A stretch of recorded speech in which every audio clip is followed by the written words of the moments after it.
showing you my everyday makeup routine. It's been requested by a few people on my giveaway video, which by the way is still ongoing, so don't forget to go and, don't know what side it is, but don't forget to go and check that out. And another thing I will quickly say before I start is a lot of people have also been requesting vlogs, which I will do in the future, but if you do want to see more sort of everyday raw footage on myself, then do go and check out my Snapchat, because I do upload on there every day as well. So anyway, yeah, this is my everyday makeup look that I'm wearing now. If you want to see how I create it, then do keep watching. Basically, I've gone for my most commonly used products, because what I do now is I get a little basket every week on a Sunday night. I fill it up with makeup products that I want to use for the whole week, and they tend to be what I use for that week. I've started doing it at the beginning of this year just to get through my makeup collection a little bit more and make sure I'm using everything, and also it helps me to discover things that I really love that perhaps I haven't used for a while. So yeah, that's what I tend to do, but these products that I've put on my face today are certainly my more sort of regularly used ones at the moment. So do keep watching, and I'll see you on the other side. So my skincare routine is obviously done first, and that's pretty hydrating because I've got quite dry skin, so I'm probably looking quite shiny now. Then on to primer. I do wear primer every day. I'm in the camp of people that finds primers useful. A lot of people don't see the difference and therefore they don't use them. So if you don't find that they make any difference, then don't bother. But primer I do use. This is the one I'm using at the moment. It's from Revlon. It's their Photo Ready primer, and I just rub it all over my face with my hands. My all-time favourite is definitely Stila, one of their colour correcting ones, but to repurchase it, it's just so expensive, so I haven't done so for a while. Primers is definitely something I'm not switching up at the moment, because this is the only one I own that I actually enjoy, and I do think it would be suitable for all skin types because it's not particularly mattifying or hydrating. I just find it a little bit smoothing. It makes my foundation go on easier, and I find it does make it last longer as well. So talking of foundation, this is what I'm tending to use more often than not at the moment. It's the Rimmel Wake Me Up. Talked about it loads of times. It is my favourite foundation from the drugstore. In general, I would say high-end foundations are worth the money if you find one that's good for you. But for every day, I'd go through it so quickly that I reserve those for more weekends, going out, special occasions, or if I'm going to work and going out afterwards, I might wear a high-end one. But generally, I wear a drugstore. This is my most commonly used one at the moment, and I'm always using a beauty sponge for it. I just find, for me, it's the best way to apply makeup, although you do find that you go through it more quickly because it does absorb into the sponge. This is the Real Techniques one. I've got a few others, but this is basically my cleanest one at the moment. I don't really have a major preference on the ones I've got. So I just tend to dot it all over and then press it in. I spend quite a bit of time doing this. This is probably the longest step, maybe other than eyebrows, because I find that if you press it in, you just get the more natural look. You can really build it up if you do need it. And if you're building it up in light layers, it obviously lasts longer as well.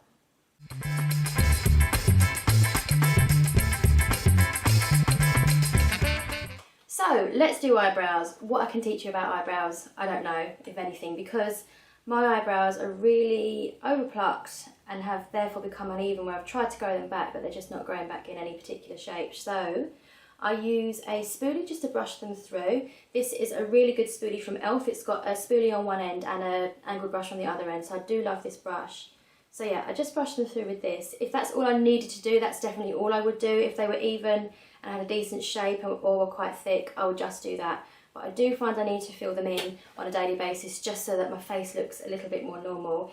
And I will use this for ease, speed, and the quality as well. I've mentioned it many times before. It's from W7. It's their Brow Bar eyeshadow, they call it. So it's shadows basically, and I mix these two colours together. I mix the black and this warm colour brown so that I'm not getting too warm on the eyebrows.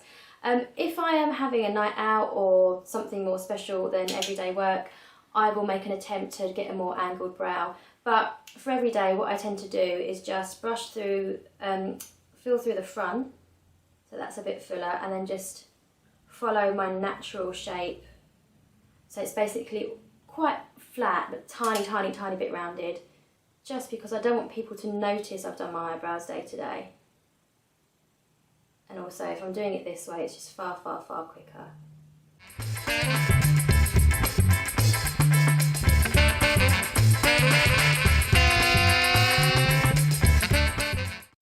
And a step I've recently started started adding is a brow gel. I think I'm going to continue with it. I only started adding it because I got this free sample with a magazine. You can't see because of the sunlight reflecting on it there, but it's the Benefit Ready Set Brow. So it's just a clear brow gel, but it's a really good one in all honesty. Especially if you have got quite unruly brows. Something about the gel and the tightness of those bristles is really, really working well. So even though I haven't got many hairs in my eyebrows, they do have the tendency to stick up in all sorts of directions. So I have started to use one of these in addition to powder, and I'm loving it. So that might be the only step you need if your brows are already in pretty good nick. Eye makeup is really the thing that is the big difference for me every day compared to sort of weekends and going out. I don't really wear any eyeshadow, but just to sort of stop my eyelids getting too oily and also to correct any discoloration, I do use the matte Painterly paint pot. I've got it in the colour Painterly. It seems to be one of their most popular colours because it's good for a base for people sort of with fair to medium skin tones. And I just find that as much as I love the Maybelline alternatives as a base, I find that they are more likely to crease when worn alone compared to the paint pot. So it's pretty much all I do with my eyes in terms of shadow and eyelids. What I sometimes do, but I do sometimes forget, is go back to my W7 brow bar and use this shade just underneath the, well, the non-existent arch I have, just to provide a bit of highlight. I might use a brush. If I've forgotten to put one in my little basket, I'll probably just use my fingers like this. So I do sometimes miss concealer out completely, mainly because I forget, but recently I've been using this a lot if I am using concealer under the eye. It's a Charlotte Tilbury Mini Miracle Eye Wand. Comes in a huge array of shades. I've got it in shade number 1, which I believe is to be the lightest. On one end you have got basically a skincare product. It's an eye cream, which is meant to tighten up the under eye area. I use it quite sparingly because I'm a bit scared to run out, to be honest. But Charlotte herself says you can use it over or under makeup, so I tend to pat that on like that and then use my sponge to just get it all absorbed. And then I use the other end, which is the concealer end. I was first a little bit perturbed, that's a word I don't use very often, because it is quite orangey despite being the lightest shade. However, what I've learnt with time is that you do need an orangey under eye shade when you're correcting circles, which is what this, not circles, yeah, correcting darkness, which is what this is for. So yeah, I do love this as a product. But if I don't use this, I might use the Benefit Boing, or sometimes, as I say, I go without. It depends how dark I'm looking under the eyes and how much coverage I've managed to get with the foundation I'm using. So, in all honesty, I don't often wear powder every single day. I'm looking quite shiny on camera. That's just the effect that camera and daylight and studio lights has. But because my skin is quite dry, I tend to miss powder out completely. However, I'm aware I'm looking quite shiny today on camera, and obviously a lot of people use powder.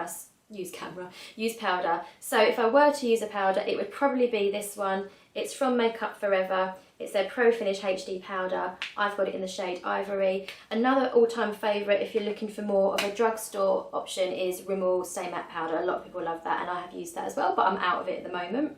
And I don't have a particularly brilliant application method for this, other than I try and press it in rather than do any swirly motions. So, cheeks next. I do tend to bronze a little bit, and maybe a little bit of highlighter. I don't always use blusher for day to day. My most commonly used product for my cheeks though is definitely the Hollywood Bronze and Glow from W7 again. I love this product. I've spoken about it before in quite a few videos. It appears to be a dupe or an attempted dupe for the Charlotte Tilbury Film Star Bronze and Glow. You can see I love it, particularly the bronzer shade. Nope, that's the bronzer, because you just tend to use more bronzer. And I love it for my everyday makeup when I use my weekly basket, because obviously you've got a compact with both the highlight and the bronzer in, so it saves space and saves getting more products. I use this angled brush from Superdrug. It's from the B range. It's an angled contour brush. I'm not doing proper contouring, but I'm just giving myself a little stripe of bronze, basically, just to both add dimension to my face after flattening it out with the foundation, and a little bit of colour as well. Do tend to add a little bit on my temples as well, because I do have quite a big forehead.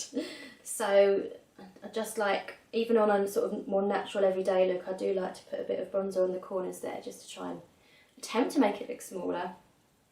And I do tend to just bring it down to my neck a little bit because I don't expose myself to much sun, or if I do, I've got SPF on, so I like to just make sure that my neck doesn't look too bright white, especially if I'm wearing black clothing. So I will put a little bit of highlighter on today, and again I use this compact, and I use this, most commonly anyway, I use this e.l.f. highlighting brush just because I find it so effective basically, and I don't go overboard on the highlight, just a tiny bit. It may not even show up on camera. So as I mentioned, I don't always use blusher. Sorry if the lighting's going in and out, isn't it? I've just noticed sun's behind the clouds now, so I do apologise for that. As I was saying, I don't always use blusher. I sometimes find that just a little bit of colour from the bronzer is enough for me. If I'm feeling like I need a little bit of blusher on my cheeks, to be honest, there is no set one that I always use. I've got quite a big collection of blushes compared to everything else, and do like to rotate through most of them. But just for today, I'm going to use the Hourglass Luminous Flush. It's just one of my favourites, although I do find it hard to pick a favourite. And I'm going to use that same contouring brush just to ease, and pop a little bit on the cheeks for a bit of colour. Now, something I often do, if I've found I've gone a bit overboard with the colour and blusher, is just not put any more product on that sponge, but just pat it on the cheeks. It just tends to take the main pigment off. So finally for the eyes anyway, the only other thing I add now is mascara. Again, mascara isn't something I've got a particular one I'm very, very loyal to, but in terms of everyday, the ones that I want are ones that you don't need to layer up very much, basically for speed. So one of the ones I'm often using at the moment is the NARS Audacious Mascara. I find that if you layer this up, it can get a bit flaky and a bit clumpy, but one layer I think makes a huge difference to your lashes in terms of the length. So it's one of those ones that you can just apply really quickly and you don't have to take too much care over. So, well, she says as she smudges it onto her eyes. That's just a side effect of having quite long lashes.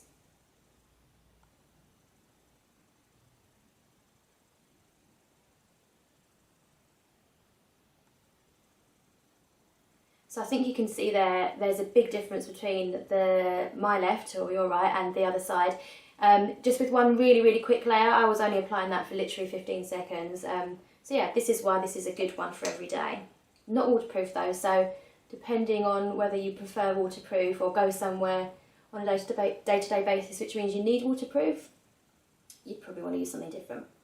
The other thing I don't do if I'm going for an everyday look is tend to put mascara on my bottom lashes.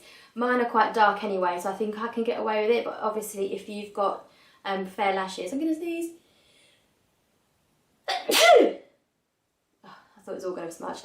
Obviously if you've got fair lashes, you might want to put a little bit on the bottom lash as well, but I leave it just at that. And finally, the lips.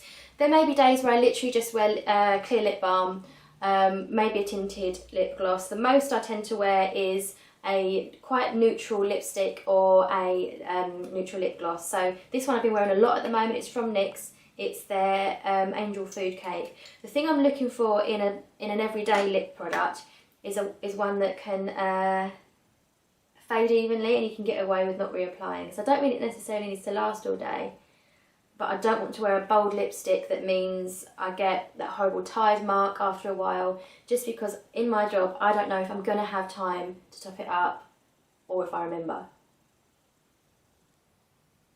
So yeah, basically I prefer to wear a product that will fade evenly and not look too obvious as it starts to do so. And I find the NYX Butter Gloss is perfect for that. So that is pretty much my everyday makeup. I hope it's been helpful and I hope it's been interesting. So some people that might seem like a hell of a lot of makeup to wear on a daily basis, and to some people it might not seem much. But I've got the kind of job where I don't need to wear much makeup. I'm not working in cosmetics where I need to sort of advertise the products that I'm selling. And in all honesty, I like my sort of more dramatic makeup looks to be reserved for the weekend and when I'm going out, so there is a difference from my normal everyday. And the third thing is time. I would much rather have an extra 15 minutes in bed than be applying makeup. I'd love to say that I've got this down and it only takes me 5 minutes. It probably takes me more like 15 minutes. And perhaps if I didn't have to do anything to my eyebrows or so much to my complexion, I could get it down to a 5-minute time frame. So yeah, Don't forget to give this video a thumbs up if you have enjoyed it. This is more of my summer makeup. It probably would be slightly altered in winter, so if you would be interested in seeing an updated version during the autumn-winter months, and do let me know by posting a little comment down below. Don't forget to subscribe for weekly videos, and I will see you next time.